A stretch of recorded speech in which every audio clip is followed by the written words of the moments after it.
Hi guys, let's make this quick. Here are 6 common mistakes to avoid when chatting in the workplace. Let's start the countdown. Number 1. I'm Trudy. That's right, you should know me by now. Using I am to introduce yourself is great when speaking to someone face to face. It's also perfect when you are clarifying who you are. In other words, someone is expecting you already. For example, I called earlier about an issue with my delivery. Or I have an appointment at 2:30. However, in a phone call, email, or message, you should use my name is to introduce yourself for the first time. As a general rule, my name is also considered more formal. For example, my name is Trudy. I'm emailing in regards to the position advertised on LinkedIn. Or, hello, my name's Trudy. I'm new here. Nice to meet you. Number 2. As I'm sure you're aware, in the UK, we start making small talk by asking someone how they are. Common answers you are likely to hear include fine, knackered, or even I could be better. One answer you won't hear is nice.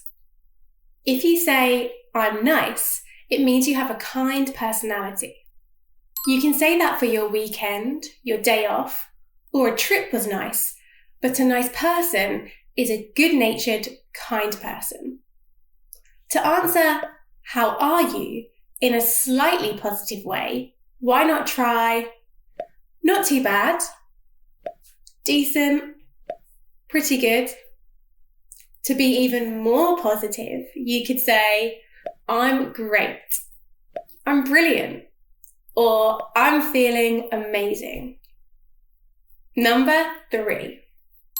There is some confusion around refreshing and when we can use it. Firstly, we do not use it to describe an experience, or most commonly, our time off work.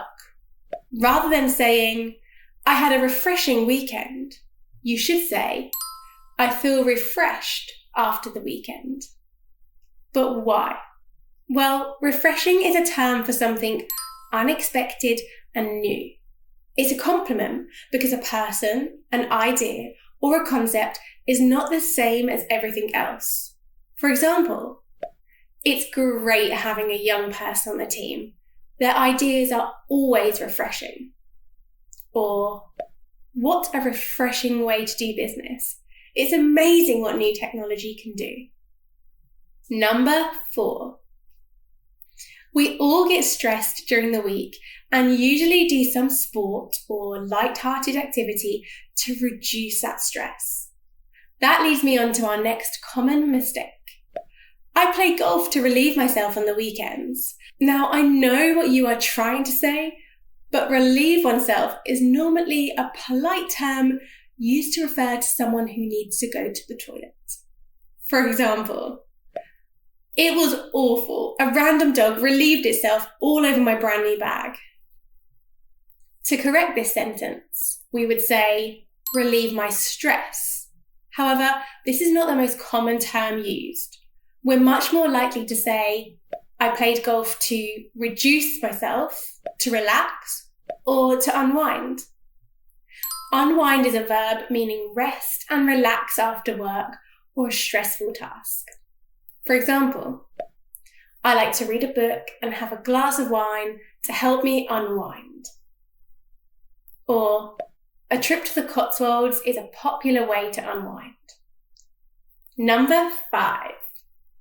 Now let's talk about business trips.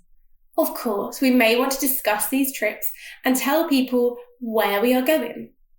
Oh, I went to Slough for a business trip. Sounds very unnatural.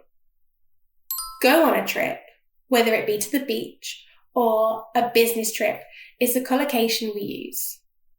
For example, hopefully I'll go on a business trip somewhere exotic next year. Or, I never get invited on our company's business trips. Number 6. Our final error relates to discussing an action we did for the first time.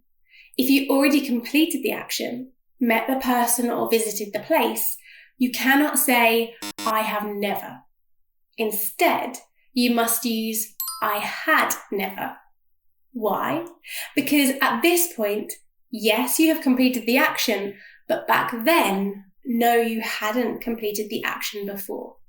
For example, I went to Birmingham on a business trip. I'd never been there before. Or, I finally met the CEO this morning. I'd never spoken to him before and I was so nervous. Alternatively, you can use the past simple tense and for the first time. For example, he seems nice, but I met him for the first time this week, so I'm not sure. Or, I led the meeting for the first time and it went really well. Thank God. That's all 6 errors done and dusted. Have you ever mistranslated something at work? Did any of these errors surprise you? Comment below and we'll reply to our first responses. Check out our other common error videos linked below, and I'll see you in the comments or in the next video.